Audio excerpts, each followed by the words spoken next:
nefasta.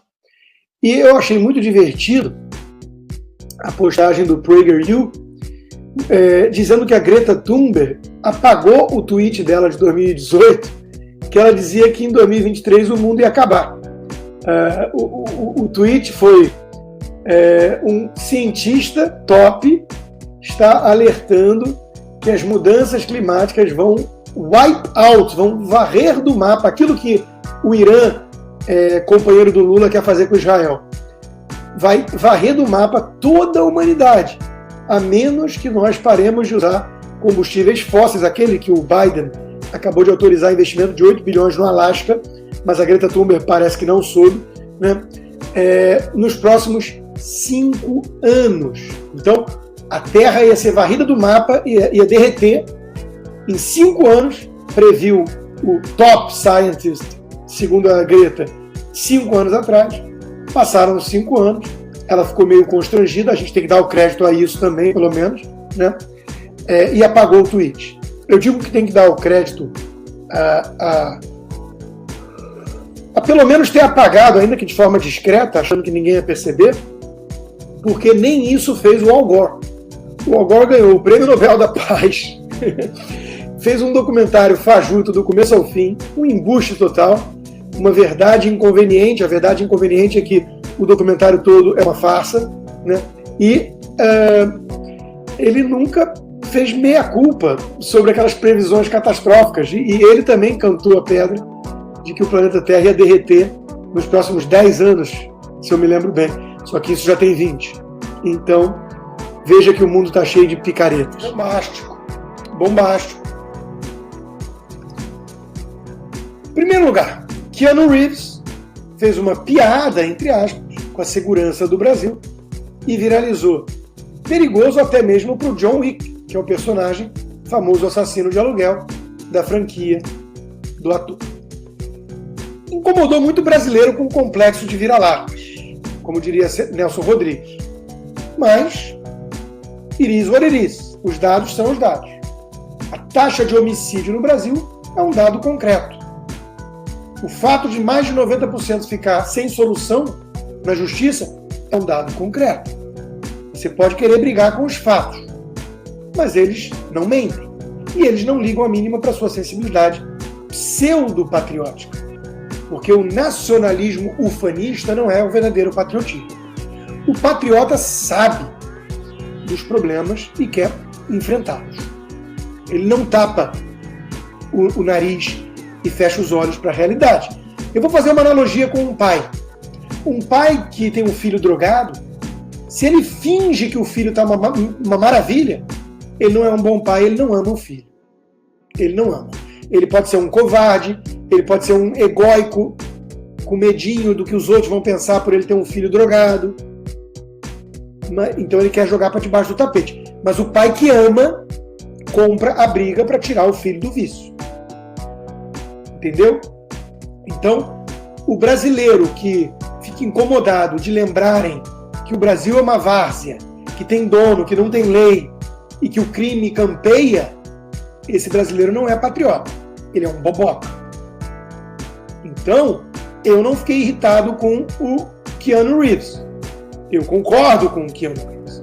E ele está apenas tocando a real. Agora, se o John Wick teria medo de ir ao Brasil, quiçá nas favelas brasileiras, digamos, Complexo da Maré, que tem dono, assim como o Brasil, e não é o império da lei, é um Estado paralelo, assim como o Brasil, só que o Brasil é o Estado oficial, o que é mais perigoso ainda, porque dá um manto de legitimidade e democracia, né?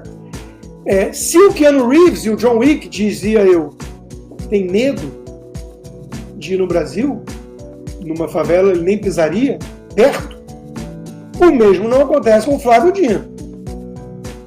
O nosso ministro da Justiça, Flávio Dino, aquele que não gosta de ser chamado de comunista obeso, em que pese ser comunista e estar, obviamente, acima do peso, encontra lideranças de favelas em visita ao Complexo da Maré.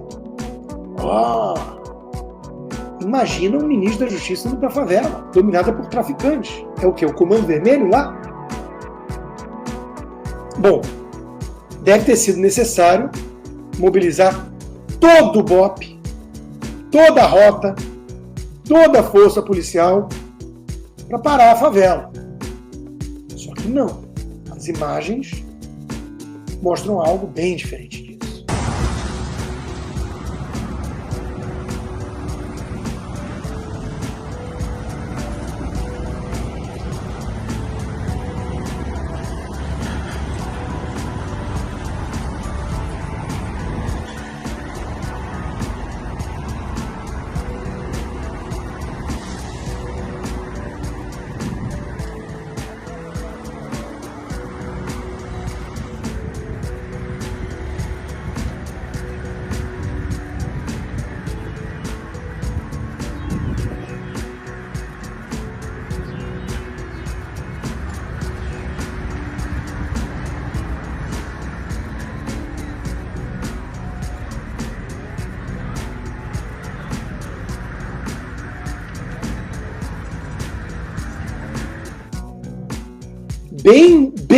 Mas bem à vontade, vocês não acharam?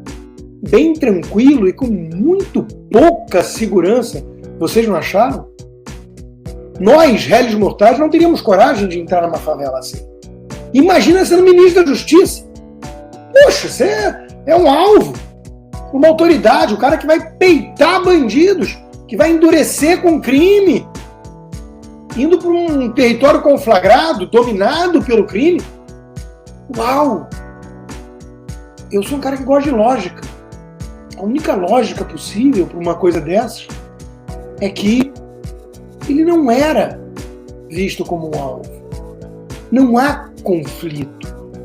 O crime que comanda o território não enxerga no atual governo um inimigo. Seria isso? E isso não seria gravíssimo? Como diz o Eduardo Bolsonaro, Flávio Dino, ministro que entra na Maré, complexo de favelas mais armada do Rio, com apenas 2 carros sem trocar tiros. Vamos convocá-lo na Comissão de Segurança Pública para explicar o nível de envolvimento dele e seu chefe Lula com o crime organizado carioca. Isso é um absurdo. Bem como o que ele foi discutir lá. Desarmamento, recadastramento, assassinato de policiais, apreensão de drogas. Agradecer o crime por não permitir propaganda de Bolsonaro nessas áreas durante as eleições. Vamos lembrar que Lula subiu o complexo do Alemão sem nenhum segurança, sem colete, usando boné com CPX, que por acaso é a sigla que o Comando Vermelho usa nos seus fuzis e de vez em quando no peito de suas vítimas. E que se você entrar com o boné do CPX, do Felipe Neto ou do Lula na Vila do João, que não é dominada pelo Comando Vermelho, você morre na hora. Mas quer dizer apenas complexo. Meus caros, vocês assistem a minha live porque vocês gostam de alguém que tem coragem e fala a verdade. Senão vocês podiam procurar o Caio Blinder, o Guga Chakra ou o Dantas, que não tem audiência. Então vamos tocar real. O Brasil é uma várzea e o escárnio tomou conta. Não há mais pudor. O crime organizado manda. E a gente sabe que os diálogos cabulosos, expressão pega em escuta policial, os diálogos cabulosos estão de volta. É a volta dos diálogos cabulosos. Este é um governo que dialoga com os traficantes. O outro, que saiu, era um governo que enfrentava os traficantes. Façam suas escolhas morais. Talvez alguns achem que tem que dialogar com traficantes. Esses provavelmente não são pessoas com muita ética nem decência. Mas calma que é muito cedo para se desesperar. E eu digo isso porque as coisas vão piorar muito. Só por isso. Então, é muito cedo para você se desesperar porque o ideal é diluir o desespero no tempo, para você aguentar melhor. E uma pesquisa com quase 90 executivos do mercado financeiro mostra que está todo mundo mega pessimista, porque eles são realistas. Mas a Miriam Leitão, blogueira petista, não gostou. A Miriam Leitão, blogueira do PT, disse que o mercado virou as costas para o governo e para o país. Ou seja, para Miriam Leitão, se você está pessimista com a economia, você é um traidor da pátria. Ela não entende que o verdadeiro patriota está pessimista e assustado e desesperado justamente por amor ao Brasil e por entender que esta quadrilha que ela defende é um atentado contra o país.